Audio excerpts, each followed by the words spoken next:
What's going on, everybody? What's going on, everybody? You see Deonte Burden's the dollar hour. I'm sorry. Y'all see him in the studio again tonight, but this is the last one. I'll be back in the lab with DJ Lab next week at Misfits Radio.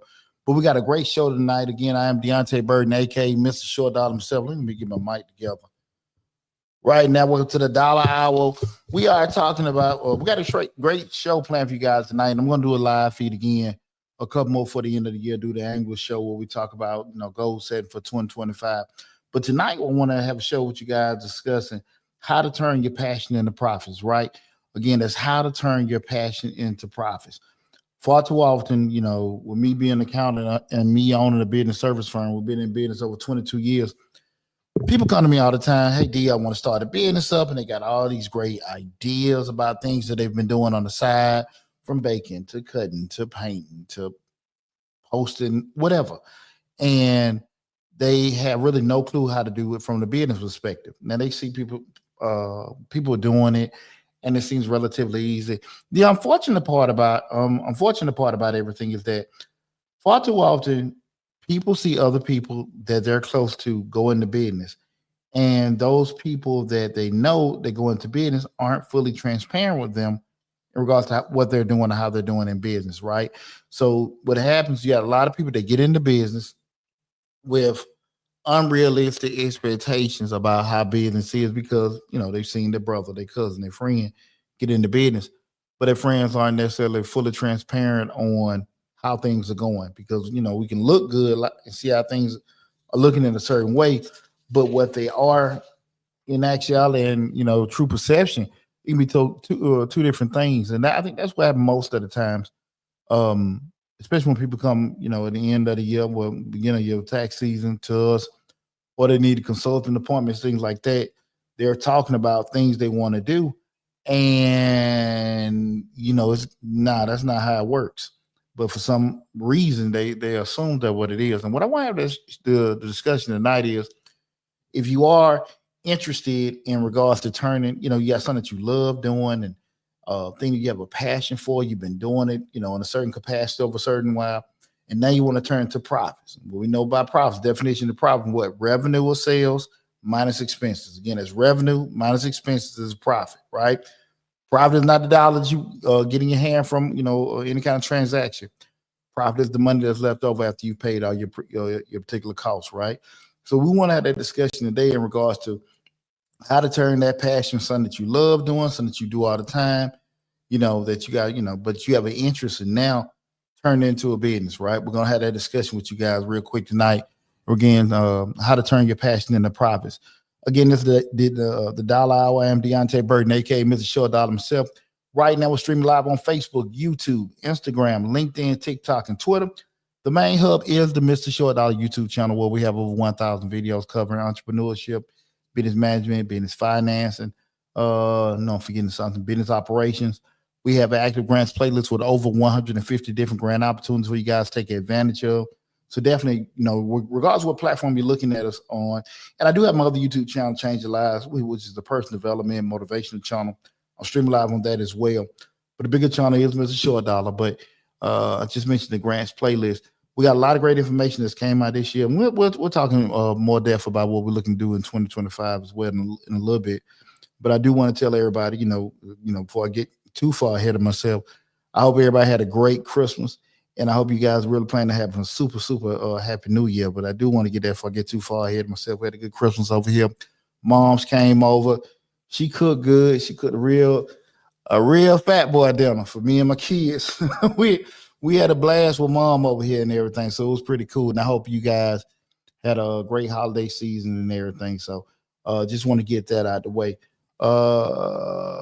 As I mentioned before, if you do have an event you do leave, come in and out. I mentioned again, the main hub is the Mr. Short Dollar YouTube channel. Again, that's Mr. Short Dollar. You can Google it. You'll see this handsome face pop up. Subscribe to the YouTube channel. Take advantage of the over 1,000 videos on the YouTube channel. Marie said, that's what I'm working on, turning my passion into profit. It makes the hard work more enjoyable when you're doing what you love. Absolutely, absolutely. And Merry Christmas to you as well. And I think at the end of the day, when we had this conversation, they give you, everybody listening, more insight on how to move forward with, getting, trying to transition, turning that business idea into something, into something that's profitable. Because again, I see tons of videos where people, they get their LLCs and they're ready to get into business, but they just don't know business. And I don't mean to sound funny, guys. And this, this just me being brutally honest with you, being an entrepreneur over 20-something years, right? I'm self-employed, fully into it, right? And I'm just be straight up with you. One of the biggest things I think people kind of miss out on is the things that there aren't barriers to entry. That means not getting proper accountants, not getting proper attorneys, not getting proper architects, not getting proper consulting, because you don't need that to start your business, right? But what happens is the things that you feel like you don't need, you can do yourself because it's not stopping you. You somehow find yourself needing it, but the problem comes up with that is you're too knee deep into the mix. We can't afford it, right? So just, we got tons of videos on the YouTube channel where I talk about make sure you can get proper counsel and things like that. But definitely, guys, don't get so far ahead of yourself where you're in a situation. Oh, Lord, let me get this straight. Where you get ahead of yourself, where you kind of miss out on certain things. So again, tonight, guys, we're talking about turning passion and how to turn your passion to a profitable business. And I think one of the first things we got to do, guys, well, listen, by show of hands or by notes, and put it in the chat, guys. Put in the chat something that you guys love doing that you would just do for free. Like if you like baking, painting, mowing the yard, you like singing, whatever. But put into the chat something that you guys love doing that you wouldn't mind doing for free. You're like, hey, I got a passion for this. I love doing this. This is something that people ask me about doing all the time. Hey man, you got to do this on your own. Hey, these cakes are delicious. What do you guys have a passion for that you think you can turn to a business? Let me see what everybody putting in here. Oh Lord, I know damn well all y'all got something that y'all like doing. No comments, anything. The TikTok, Instagram. I mean, go back and forth. That's why I missed my brother Lab. I ain't got him on it. Okay, nobody came in on the Instagram yet. Let's see what we got. Anybody got any ideas or something? What we got?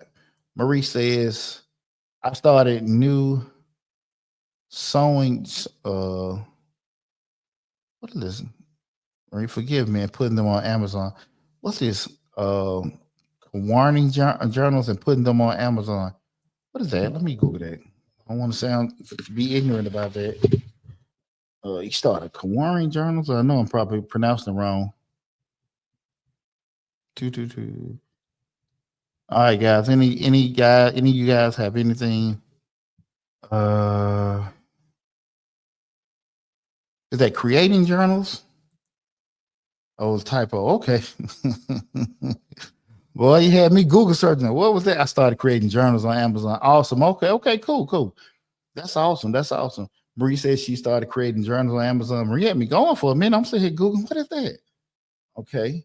Let me see anything else anybody else got going on. Okay. Anybody? Come on, guys. You guys don't have any kind of passionate thing you love doing that you might say, okay, look, you've got, ideas, comments, or you thought about yourself. Like, listen, this is something I might want to do, as a turn to a business or a passion. Okay. Well, I guess Marie's the only one, but with that said, I know it happens with a lot of people because a lot of people have started certain business ideas and they've had some success or they have some kind of triggers in regards to people giving them good feedback in regards to what they're doing and try to go next level with, let me start my business up, right?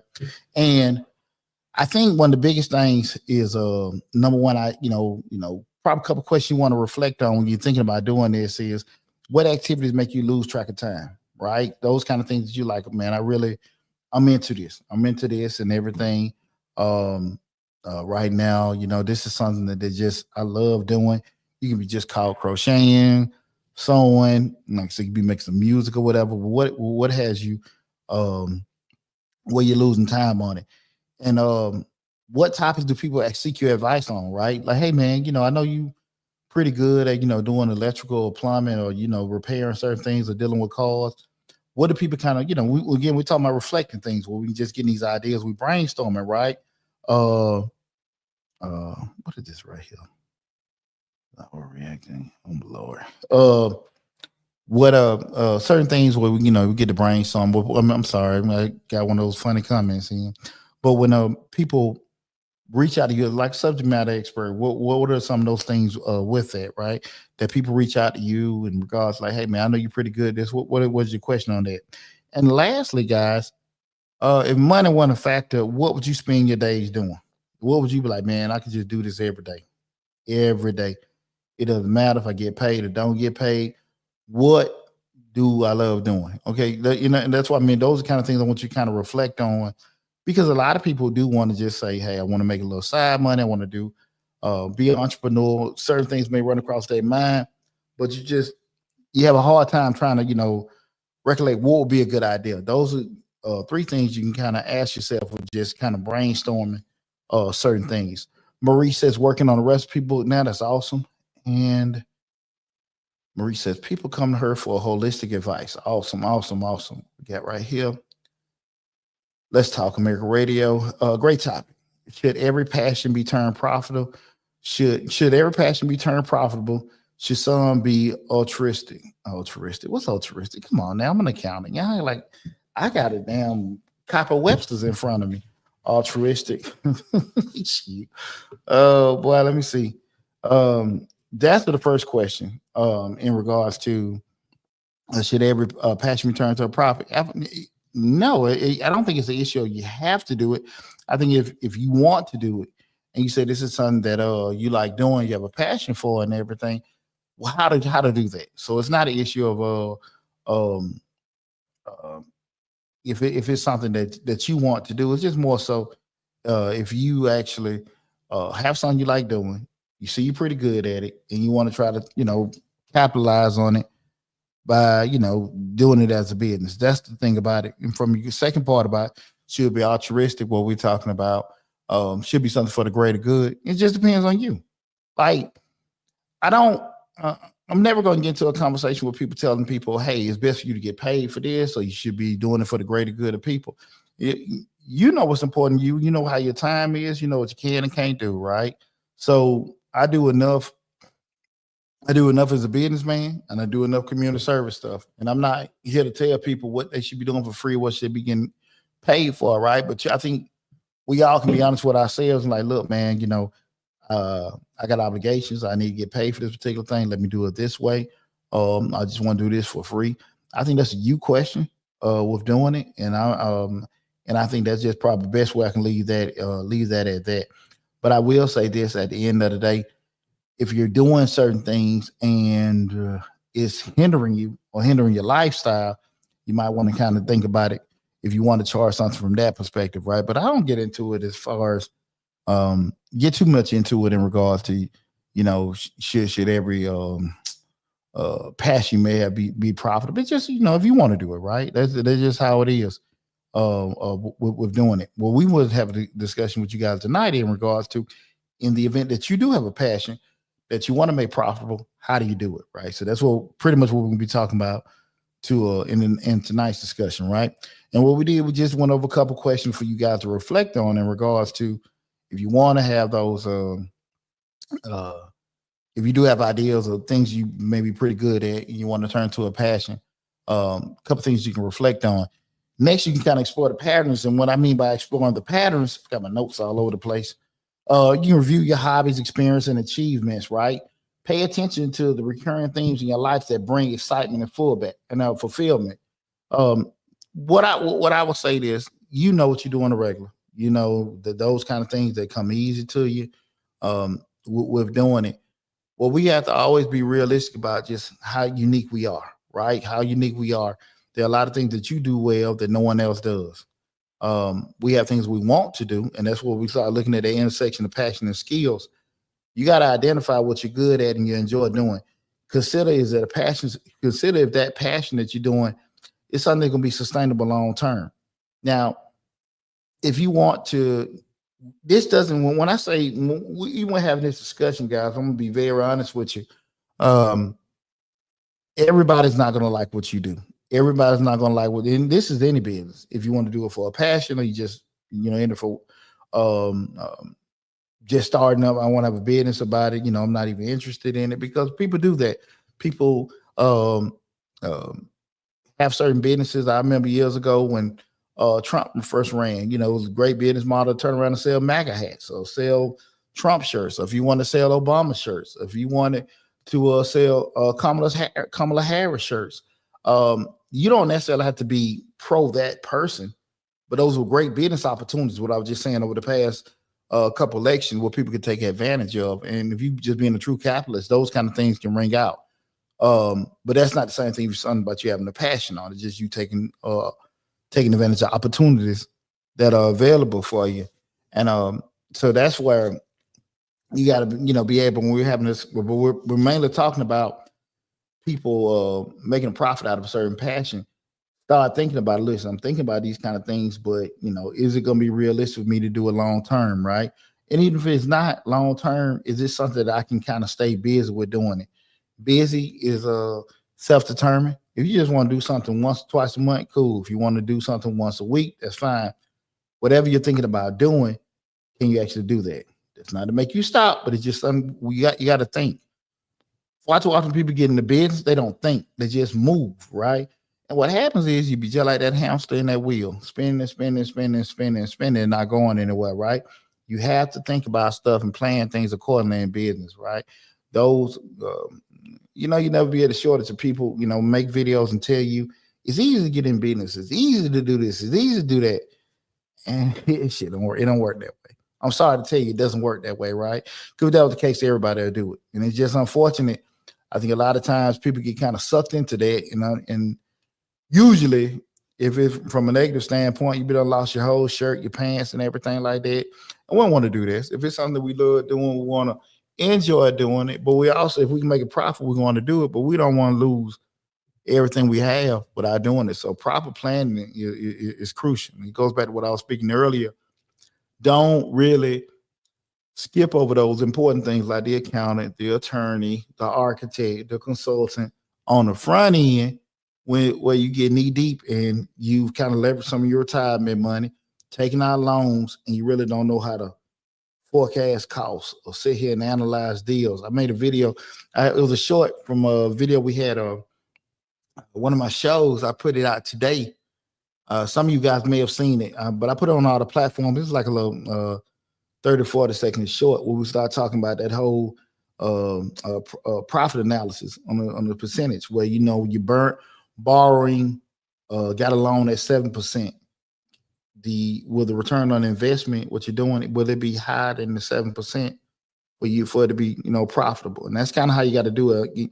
I know it's a lot of math involved, but if you get a loan at 7%, that means the return, the loan to buy this building or buy this equipment, you're paying back everything at 7%. Will the ROI be at a rate higher than 7%? If it's not, it doesn't make sense to do it, right? We got to sit here and, you know, the math part. And if you don't know how to calculate that stuff and it's going over your head, go find somebody that does, right? You got to do that. I got a lot of free videos on the YouTube channel on how to analyze those kind of deals and stuff from the mathematical standpoint. But we got to always look at it like this. Remember, don't get so caught into where you are. You're not the Coca-Colas, you're not the Walmarts, you're not the Target, you're not General Electric. But theoretically, the principle still be the same. If you're a big, you know, major conglomerate, or if you're just a small mom and pops, the business theory is still the same, right? It's just applied on a smaller scale. So you just got to kind of don't avoid that aspect of like, man, we ain't that big. We ain't got to worry about this. We ain't got to worry about that. Bullshit. If money's coming out your pocket, and you can lose stuff, you need to be knowing what's going on, right? It's the LLC business license, just one small aspect. Do not discredit the math part, right? Second thing, again, we're talking about how to turn your passion into profits. And we just kind of going over we went over the little brainstorming aspect of what you need to do if you want to turn your passion into profits, right? Next, we're going to go to the second phase of it. Y'all bear with me. You know, I ain't in there with my brother Lab. Big shout out to DJ Lab, Slick 316, to my family at Misfits Radio, Misfits TV.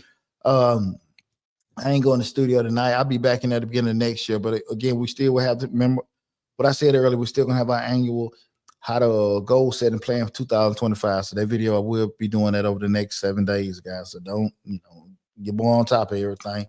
I just decided to do the last couple shows here at the crib this week and everything. So we will still get that out.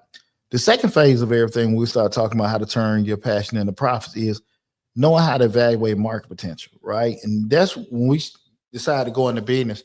We really have to understand that. We were talking the feed we had last week, how to, you know, market to your customers, and the show we had last week.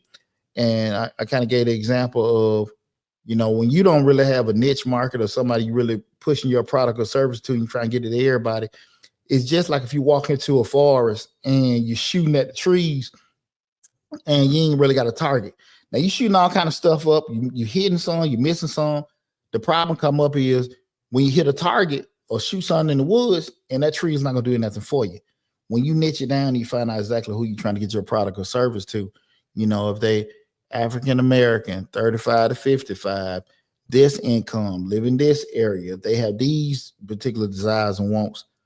These are the things these are their pain points. They're trying to avoid sitting in traffic. They're trying to avoid going to the cleaners at certain, whatever the pain points you're trying to correct and how they look and everything. Now you can sit here and aim your gun at a particular item, right? But when you're just trying to just sell to everybody, you're wasting time and money. I gave the example last week about, you know, with my tax business. I'm down here in Metro Atlanta, and originally I've been in business 23 years. Those first couple of years, I mean, it was cool because, you know, I was doing the radio, tax guy, people calling in and asking questions and stuff, just like 02, 03, 04, those kind of things. It was cool, but hell, I couldn't handle the flow that was coming in there, and I was all over the place, right? But what I focused on, that little office, the main one we at right now, over there in Riverdale, I said to myself, I think it's 60,000 people. in the city of Riverdale, and I just needed 1%. Right? I ain't need to get everybody. I knew what my office could handle. I can't handle 20, 30,000 people, right? 600 people, a tax season, each office. That was cool, right? That was the thing about it, for what we were doing. So I just had to niche it down.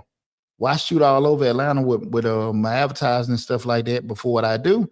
I can get fat in that little, 10 mile circumference of my office. And I think sometimes, I'm not saying that's the theory with our businesses, but sometimes we need to kind of understand what is the market potential of doing it.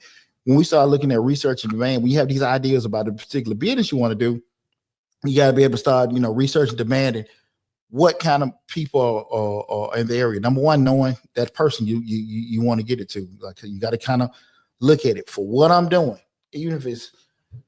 You just can't say I'm trying to paint all kind of houses, right? You can't say I want to service all these people from an electrical standpoint. You got to have an idea of who wants to use your product or service, right? Are you going to be the discount painter, premium painter, mid-range, unique, where you're doing some faux designs and stuff like that? You can do any kind of stuff, or you're going to be the one that's going to be basic. Nothing's wrong with any one of them, but just kind of mapping out how you want to enter the market, knowing how the customer looks. And that point, you just got to do your research and demand for what people have. You got a lot of free products out there. You can use Google Trends, keyword searches, social medias to kind of gauge the interest. Like, okay, what's out there for what I'm trying to do, right?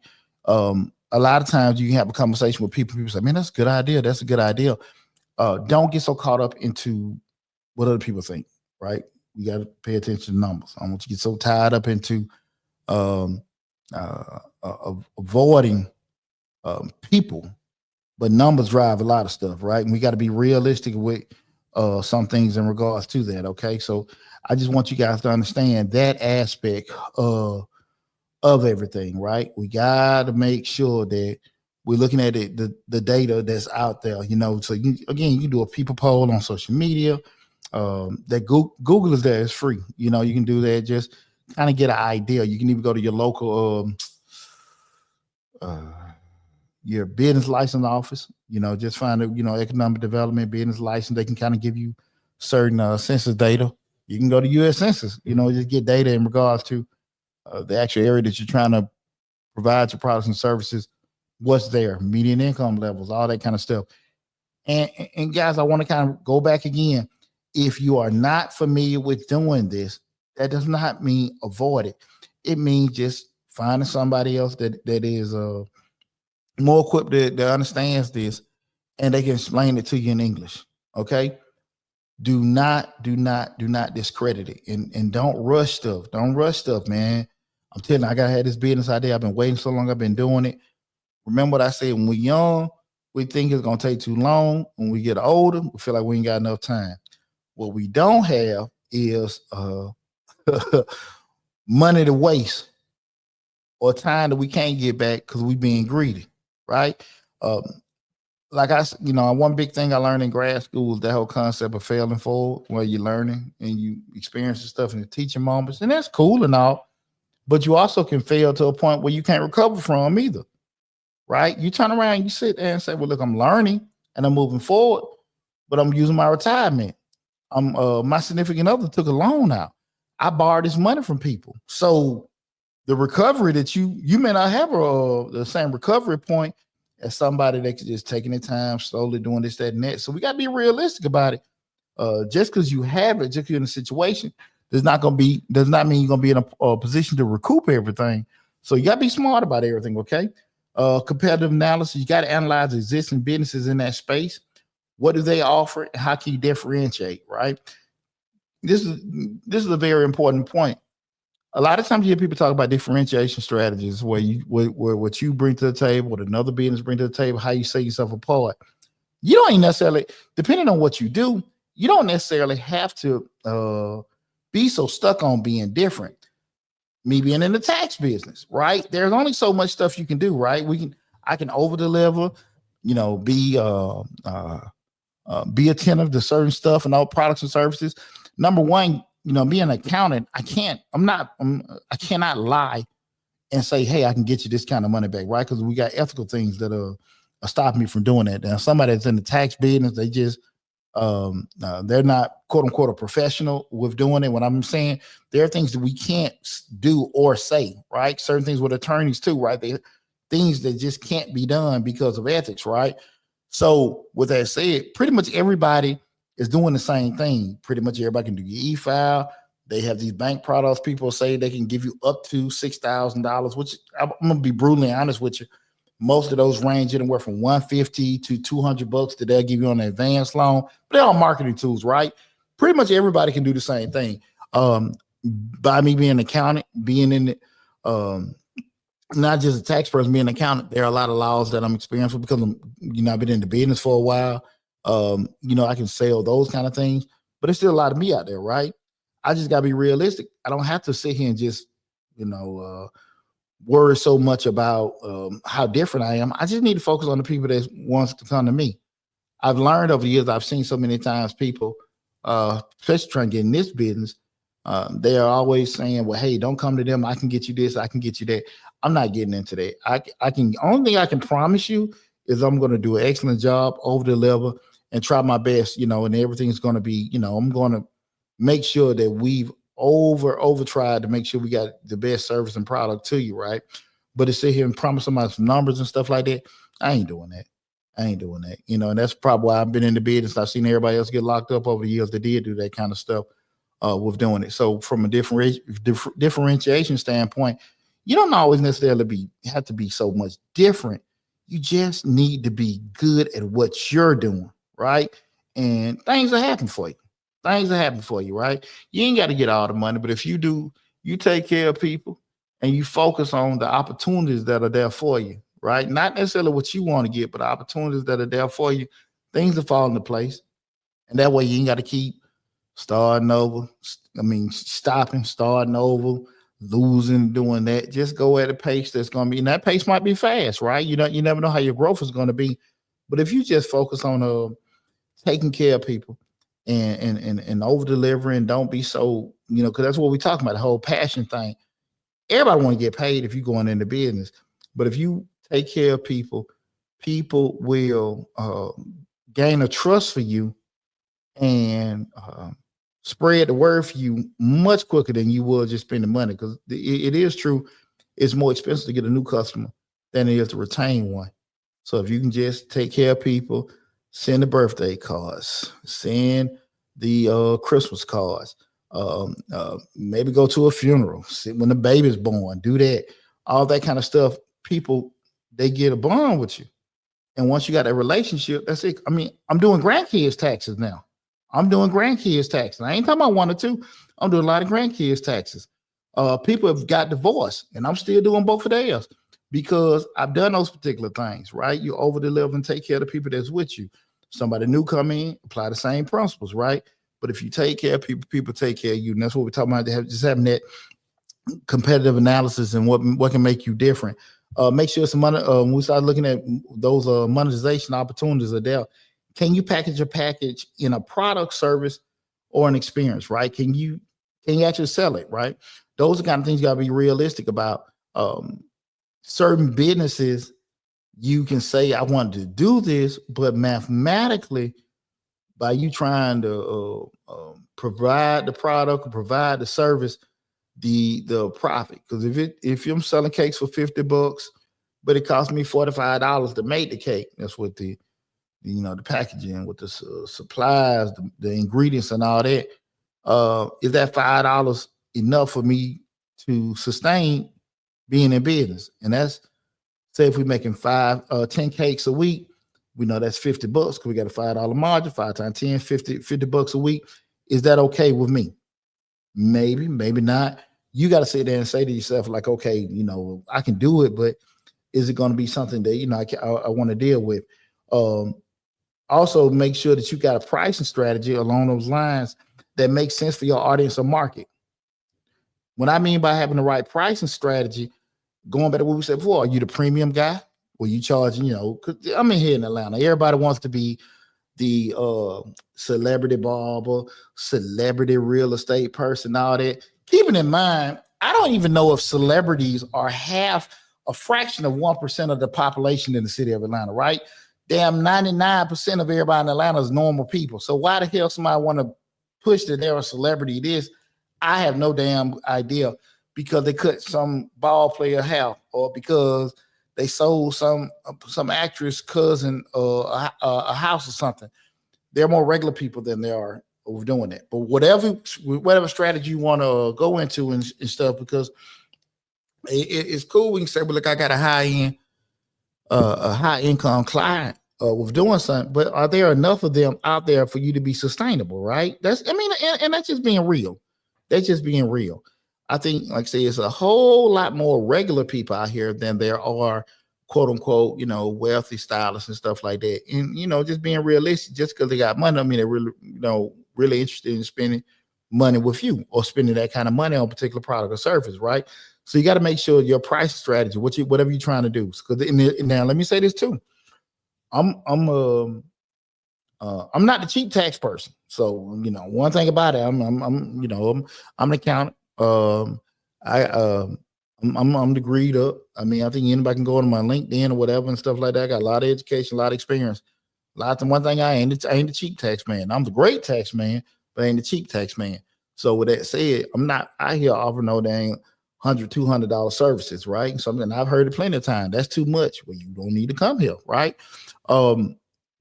You just need to make sure when you focus on particular things that the audience or the target market that you're going for, they can sustain your services, right? So if you say you're the discount person, I remember doing the case studies back in grad school, and we were looking at different retail industries, and just with Walmart fell along those lines. They just concentrate on being cheap. They didn't care about the complaints about customer service. They weren't focused on the long lines. They weren't focused on, just the issues you might have sometimes returning items and stuff. They just wanted to be the cheapest. And then you start going up that retail grid, where you might say Target, they pricier, but they might give a little bit more focus on customer service or experience and things like that. And different stores have different strategies, right?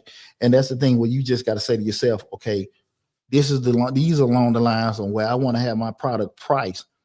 And I have access to get the people that, that can purchase it.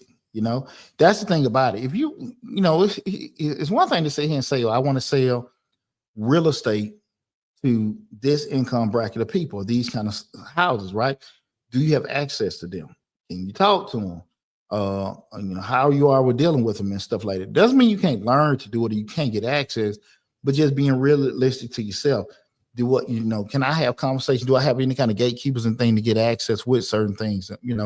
So you just got to kind of look at yourself.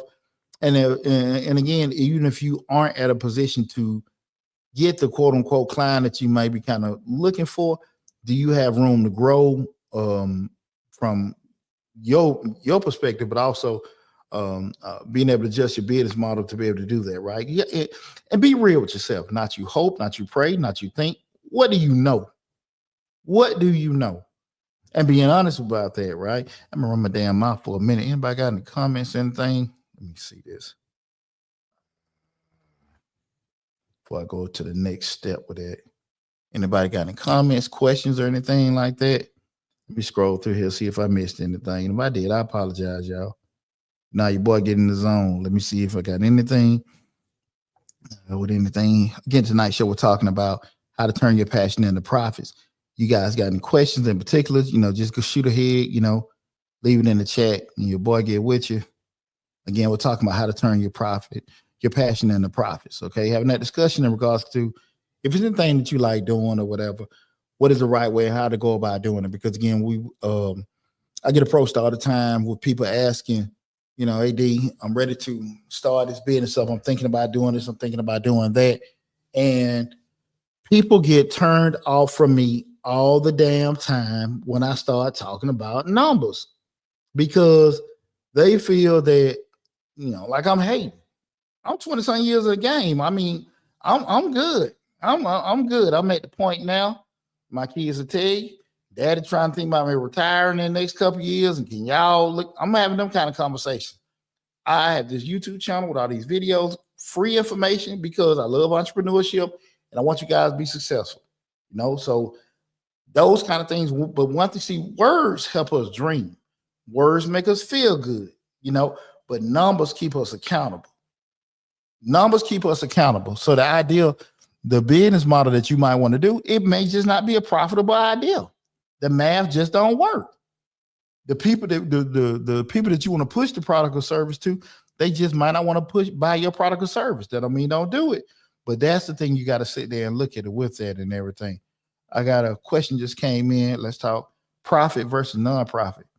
Well, the whole thing about it with a nonprofit business is it's still a profitable a for-profit business. Is just they're not getting taxed by the federal government. So you still have to be a corporation. Theoretically, when we say profit, that's just for your personal gain, as far as the profit of the business. I hope I'm answering your question, because I got profit versus nonprofit. The nonprofit still is looked at as a profitable business. They just not taxed by the federal government or the government.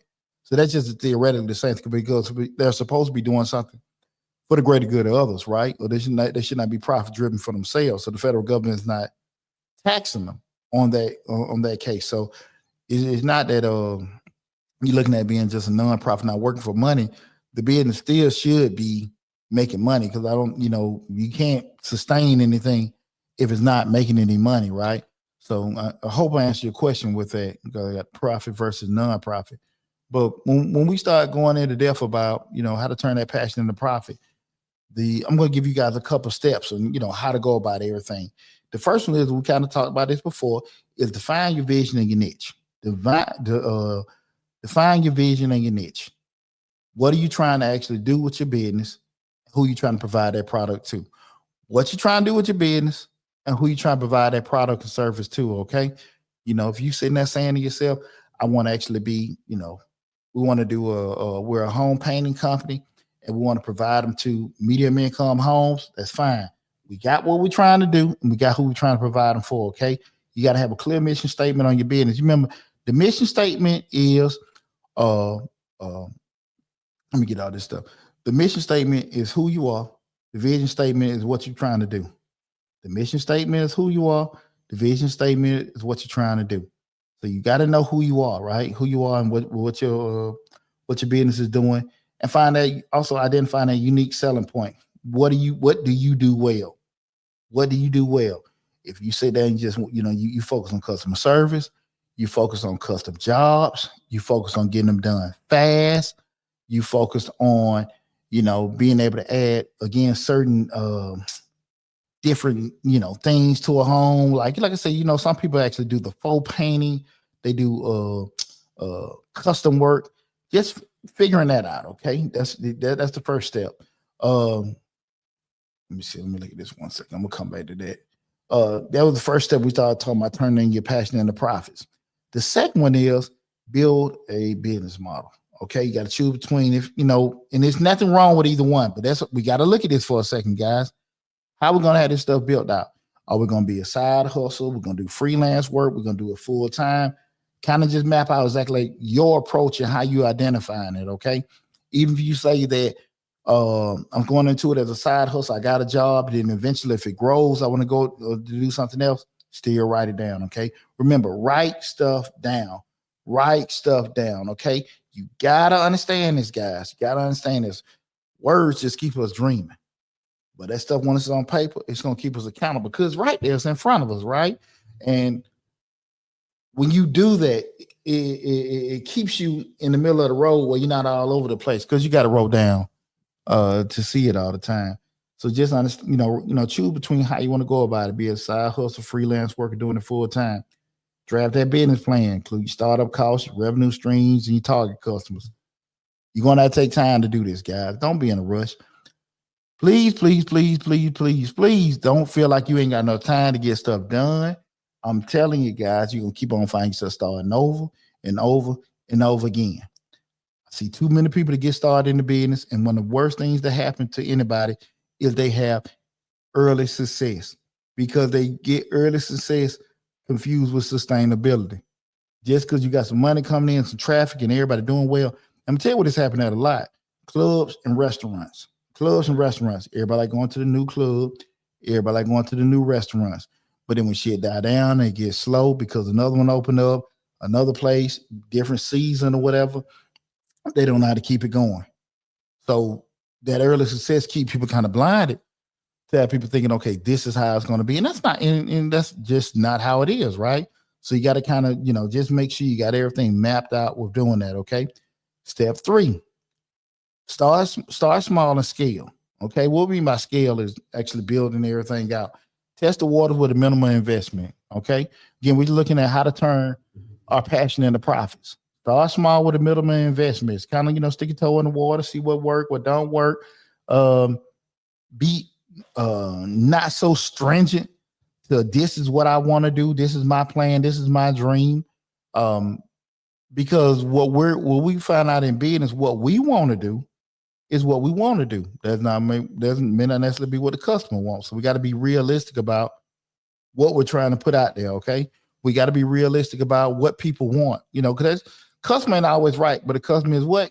Always paying for it. Okay. So we got to kind of be very, very mindful of that. Okay. So just kind of gather feedback, refine your offerings based on customer input. Did y'all like it? What do you feel? If people say, well, look, man, I think it's a little too much pricey, listen to them. That don't mean they're right. That does not mean they're right with doing it. But what it does mean is that what happens a lot of times is that people don't necessarily want to, they may want you to go in a certain direction. They may not necessarily want to spend certain money on stuff, but you just got to kind of just take it with a grain of salt, because my vision is my vision, yours is yours. Sometimes I might be too expensive for what I'm trying to do, because that person doing the same product or service a mile down the road, much cheaper, faster, but I might have a legitimate reason why, because we provide this, we use this kind of paint because it lasts longer. You have to go back in another 5, 6. This is good for 10 years, right? You got to have your reason. Again, going that USP, unique selling point. What makes me different, right? Why am I set here, and those kind of things, you got to kind of just take a little time in regards to what you're trying to do and why you're doing it. Okay. What we got right here, Marie asked this, I won't go too far. Marie stated, do you take a look at people's CUs? Let me see what you got. Do you take a look at people's business plans? Of course, the links on all the if you guys ever want, from consulting and anything like that, we got the links. I own a business service firm. We do bookkeeping, tax prep, payroll, consulting work. The links for the office, and also want to book an appointment, all of that stuff is usually in the description section of each video. So you see, like, to book an appointment, the links are there. The only thing you got to do is just book an appointment, and we'll get you squared away from there. So that's pretty self-explanatory. And also the number to the office is always on the description section. So if you got any questions, you want to just call, hey, D, what I need to do, set up this appointment with that, you feel free to do that as well. Okay. So we got you covered on that. Marie says, my writing business is a side hustle, but I have a dream business I would like to get off the ground. I understand. Well, book an appointment. We get you squared away. I always advise people, the videos are free. You're just going to spend a little time. That's about the only thing to go through it. But if you want to go next level with everything, we'll definitely be able to take care of you.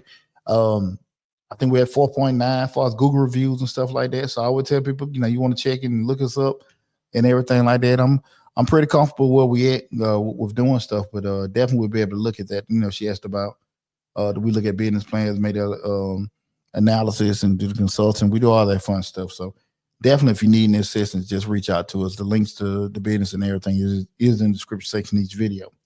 And with that said, that brings us to step 4, build an online presence. Again, before I get back started, tonight's show, we're talking about how to turn your passion into profits,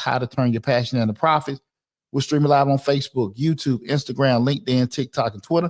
If you didn't know, I am Deonte Burden, aka Mr. Short Dollar himself. The Mr. Short Dollar YouTube channel, we talk about personal finance, entrepreneurship, real estate investing, and business. With all the other platforms that we're on right now, the Mr. Short Dollar YouTube channel is the main hub. Okay, I'm using the lab with my boy DJ Lab and Misfits Radio. I ain't got my dog with me right now, so he kind of helps me keep a lot of stuff in order. But I think I'm doing okay. And then right now we're going through the different steps to turn that passion into profits. We've got down to step 4, and I will read all of them over, at the end of the show. That step 4 is build an online presence, launch a website or blog to showcase your expertise, utilize social media to connect with your audience and to share your journey. One of the things I will tell people is this. Social media is an awesome thing to have. I just remember when I first got into business, how astronomical print advertising and radio advertising was, which is the prices tremendously shrunk. The thing of it is that people will post on social media, and then you go back to that early success issue. Don't assume because you post your cakes, people are going to try it. Like sometimes, people really react on, what you give them.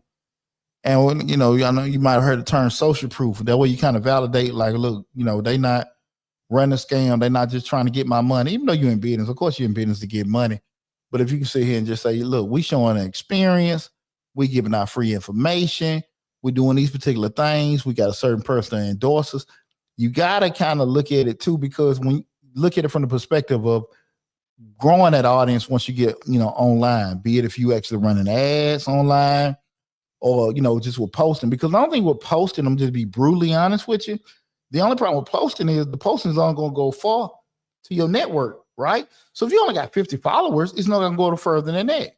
Now people can share it, but depending on what they have, it's only going to go so far. Now they're just keeping it real. Maybe turn around, you got some kind of influencer, you've paid them advertising to actually go and put it on that platform and stuff like that. That helps with doing it, but you got to get the right people. You got to be willing to pay the money for that too, right? That's the same thing we thought. It's still just basic advertising with doing it. You just got to be realistic about what you can do from a budget standpoint with doing it, but getting that online presence, because right now everybody live off their phone. People want to look in their phone, they hear about you, they want to share you on social media. Hey, what do you know about this? What do you know about that? Is this place cool? This place safe? They want to go check out the Google reviews, see if it's a scam or anything like that, all that kind of stuff.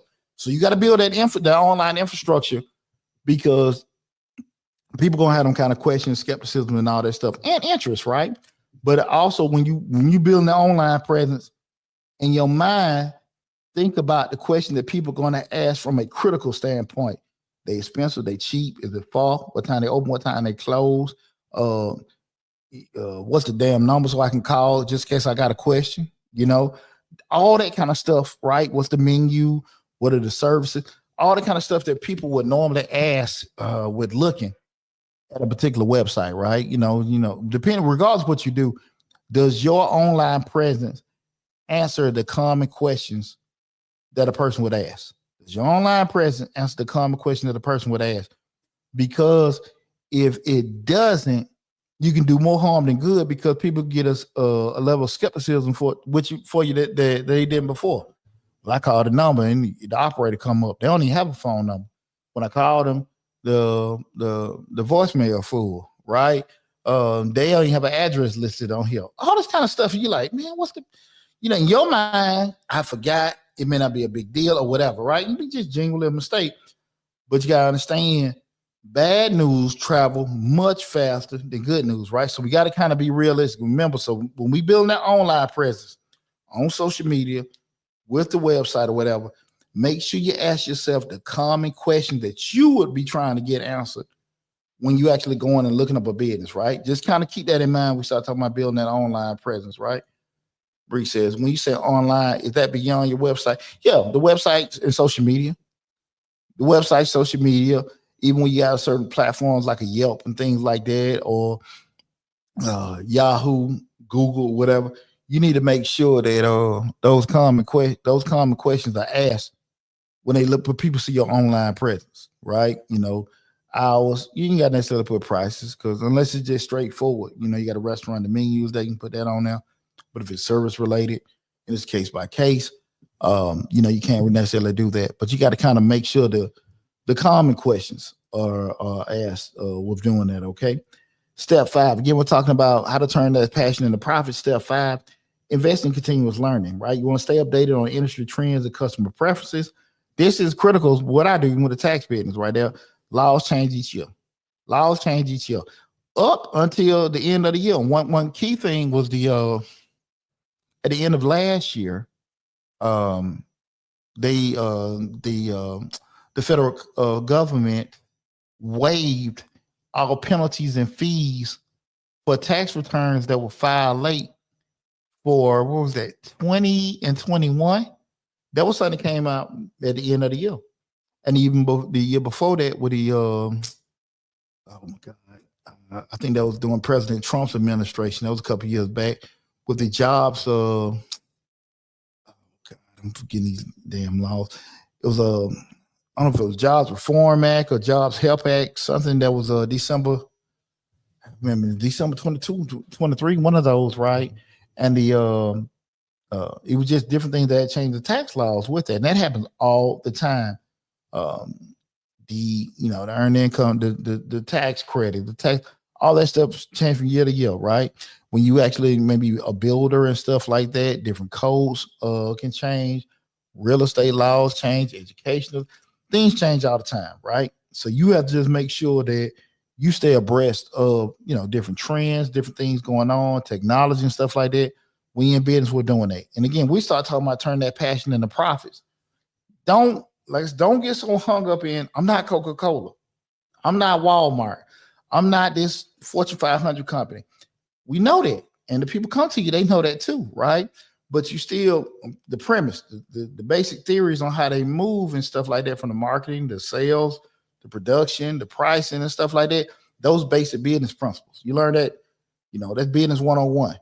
It don't matter if you're doing it as a major corporation or if you're doing it as a basic side hustle. The principles still stay the principles. It's just the depth of the principles that how you implement it, that changes. Okay. So you still want to stay abreast of any kind of changes the information, new law changes that are in effect. Okay. What I'm about to, and that was that. Let me rehash those steps to turn your passion into profit. Step 1, define your vision and your niche. Step 2, and guys, remember, if you came in the middle of the show or anything like that, definitely go back to the YouTube channel, Mr. Short Dollar, and you check out the video in its full entirety. What's going on, Butterfly? Hey, appreciate you tuning in. You can, again, you check out the video in its full entirety with doing it. That way you can just see it again and take advantage of all the other videos that are there as well. But again, the step 1 is to define your vision and niche.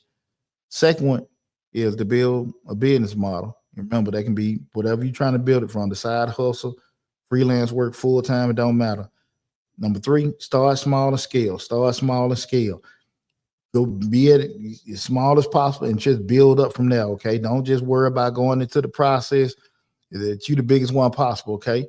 The fourth one is build an online presence. Remember, when I say build an online presence, guys, you ain't necessarily got to have a $1,000 website.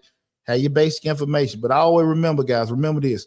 When you're doing certain things, you have to make sure you answer the basic questions that a customer would ask. Remember that. When you go to somebody's website, remember the question that you normally ask. What time they open, what time they close, location, things that the common person would ask. And make sure that information is listed on your online presence. That being the website, the social media, all that stuff there. You got working phone numbers and all. You gotta have it. You gotta have it, because remember, you can lose folks, you can lose people by not necessarily having everything in place. And the fifth one is continuous learning. Make sure you continue to learn your craft, learn different trends, different changes, and stuff like that. So just staying abreast of that. Carlos Rank, appreciate you tuning in. Yeah, tonight show we're talking about how to turn your passion into profits.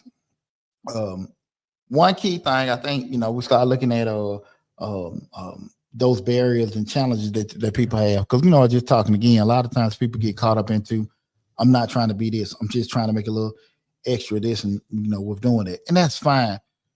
But if you stay away, if you avoid some of the principles that you need to have in place, it's still going to come back and bite you in the butt, right? I can't be honest enough with you about that, okay? So the main challenges, mind shifts, I think people need to have is number 1, overcoming the fear of failure. Remember, guys, you're going to bump your head. You're going to make mistakes, right? You got to understand this is a learning process. This your first time doing, second time, third time. You're always going to encounter certain things. When I pick up the phone to somebody just during tax season, I'm experienced enough to know a lot about taxes, to know a lot about the industry. But I still find myself on the phone with people like, what the hell? I never heard that before. And it happens. You can be in certain businesses where this is just the first time that happened. You just don't know. And you may have handled a situation probably in a different way. Once you get a chance to do it, it happens. But we learn from it. Don't be afraid of, hey, listen, I'm gonna be a failure. No, just take your time.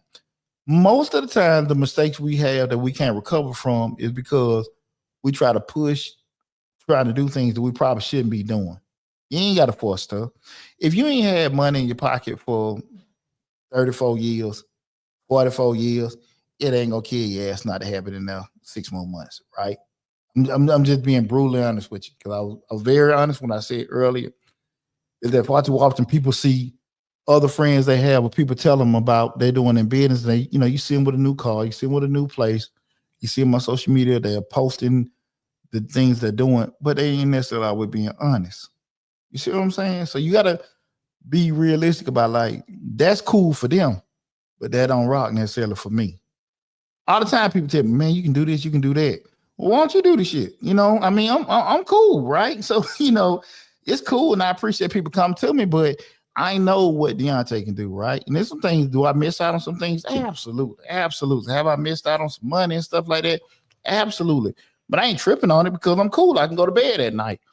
And when you force things or you feel like you're missing out, that's when you kind of make them rush moves that kind of put you in a bad spot. So just be cool with, just learning and moving at a certain pace, okay?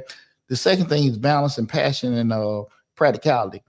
Passion alone isn't enough. You got to pair with some strategy and action. Because I love doing it, you can kind of lose sight of, this ain't going to work. This ain't going to work. I've shared many a times the studio me and my buddy had downtown Atlanta. I think this was about 07, 08. Me and my boy did it. Neither one of us knowing anything about music. And we lost a lot of money. We lost a lot of money with doing it. Thank God we was able to keep our friendship. But we actually, put ourselves in a bad spot because we were rushing stuff. And I just want people to be able to avoid those kind of situations. Like, man, it was cool with doing it. This back when, all the, the hip hop Atlanta scene and everything was going, wild and stuff like that. But man, a lot of people want to make music, but everybody want to pay for studio times. And that kind of bit us in the butt with doing it. So you got to just be realistic about, this is what I want to do. But, do I have enough people to cover it? Do I have enough people to pay the fees and the costs and stuff like that associated with it for it to be something to make happen? All this stuff got to come into play, okay? So again, balancing that passion and practicality. And also the last thing, you got to make sure you stay adaptable. Be open to pivoting and adjusting your idea based off market feedback. What you want to do and what people want can be two separate things, right? We can't get so caught into, this is what kind of business I want. And then you get it out there because your circle likes it, but the vast majority don't necessarily want to deal with or pay a certain fee for it, right? So we got to be realistic about, what we're trying to do and what people are going to be able, people going to want, people can afford, and make that decision if we're going to just pivot and turn on that, okay? Or we're just going to be stuck in our ways, okay? It's nothing wrong with looking at things that you try to do not working. It's something wrong with keep trying to fight an uphill battle and be upset with people because they don't like what you do or what you provide, okay? You can't make folks spend their money. You just can't. You cannot make people spend their money. You cannot make people interested in your product and service. It don't happen, right? When I say not make them, you can market to them and catch their attention. But if they don't like it, they don't like it. Spend more time focusing on the people that want your product and service than trying to put stuff down folks' throat that don't want it. And if you can't find people that want your product or service, what adjustments do you got to make to get those people? And part of that might be, look, I need to just stop doing this, right? This ain't working. People, I thought everybody would love my cakes. I thought they would love my grandma recipe for my cakes. And I make these pies. I don't even like doing the pies. I got that recipe from my auntie. But they're going crazy for the pies. But I don't even like doing it. Everybody in my family love the cake. You got to say to yourself, look, I'm trying to prove a point. I want to keep selling these damn cakes. So I'm going to make some money. And those kind of things, even though it sounds, simple, people do it all. People get stuck in it all the time doing what they want to do as opposed to what people want to pay for. Okay. And you got to just be realistic with yourself. How stuck you are to be with doing certain things. Okay. What we got right here, Marie says, for my business, I have a physical location. I have to have a physical location. It's just on starting small when you need a location. It varies. You're asking the question again is for the business, you need a physical location, and it's suggesting starting small, we need a location. Uh I don't think that's an answer you need to get with somebody having limited information. The question I need to ask in regards to that, because at the end of the day, still gonna go back to the math. I mean, we still just say I need a location for that, but we start looking at rent, traffic, zoning, and all this other kind of stuff. Those have more of a weight on your response than just hey, just giving you a general point and all that, a general answer, and also those specific questions. So, I would just say, book an appointment. Doing that ain't, I'm not just trying to blow you off for that, but that's not a question that can get an answer. But I will tell you, those are kind of factors you need to be kind of looking at when you start looking at location. Traffic, rent, zoning, all those kind of things. You need to take those kind of things in consideration when we start looking at location and stuff with doing it. Okay. Let me see. Let me look at these right quick. Again, tonight show we're talking about how to turn your passion into profits. Let me see if I see anybody. We're about to wrap everything up. Any of you guys got any other questions? I appreciate everybody answering the questions, tuning in and everything. Check the Instagram and everything. What's going on over there? Again, tonight show we're talking about how to turn your passion into profits. In the event you did come in the middle of the show, you near the end or anything, remember you can go to Mr. Short Dollar on YouTube and check out this video in its full entirety, along with all the other over 1,000 videos that we do have on a YouTube channel. We I think we're probably at 66,000 subscribers on the YouTube channel. We over 30,000 on the TikTok. I don't know where we at the other ones and everything. We're doing it, but I think altogether we're looking the other day, it's over 100,000 with all the platforms combined, man. So I want to tell everybody, I appreciate all of y'all, and I thank y'all from the bottom of my heart with a lot of the growth that we've had this year. Let me see if I see anybody tuning in.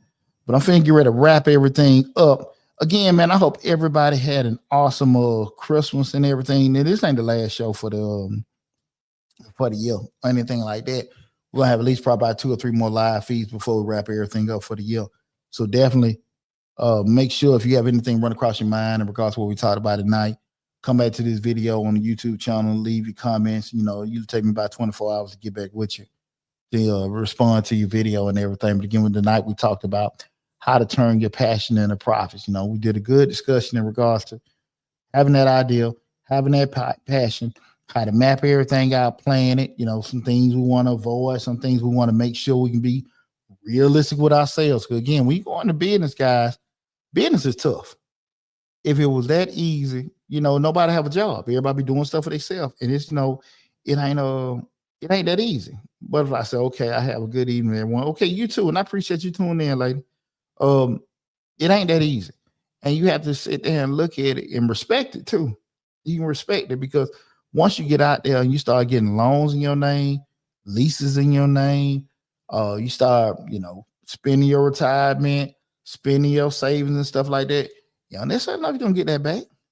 You don't know. You're already losing something that's key that you'll never get back, and that's time. So we got to be very, very honest with ourselves. Like, okay, when I'm trying to make this commitment, because people say to me all the time, D, I'm trying to get out the plantation. I'm trying to do my own thing. There's some benefits of that plantation. I ain't got PTO. I ain't got paid sick leave, right? You know what I'm saying? I got to build my own 401k. And I damn sure ain't doing no matching for myself. So all these kind of things, you got to kind of be real with yourself about, okay, am I ready to go down that walk? Because a lot of times as an entrepreneur, we do stuff for freedom, right? We do because we want to move where we want to move and stuff. And it's cool. I think sometimes people may see me smoking a cigar, doing certain things, man, he chilling. Nah, I might be working 2 or 3 in the damn morning, but I'm cool because I like doing that for myself. But that ain't for everybody, right? So I might work like that and grind like that for a day or two, chill for another day or two. That's how I roll. That's not for everybody. Being realistic about yourself, who you are, and what you love doing. And I think that's when we made that honest assessment for ourselves. That's when I think you can be able to go next level with your business idea, your plans. Marie said, thank you. I need the book because I have a lot of questions. Cool. Like I said, in the description section of each video, you'll see the consulting links. We got you covered on everything, and I really appreciate you tuning in. Listen, guys, I'm finna disappear with everything. Again, I want to tell you guys from the bottom of my heart, I appreciate all the love and support. Thank you so much for supporting the YouTube channel. Y'all take care. Be safe. Love you all, and I will talk with you soon.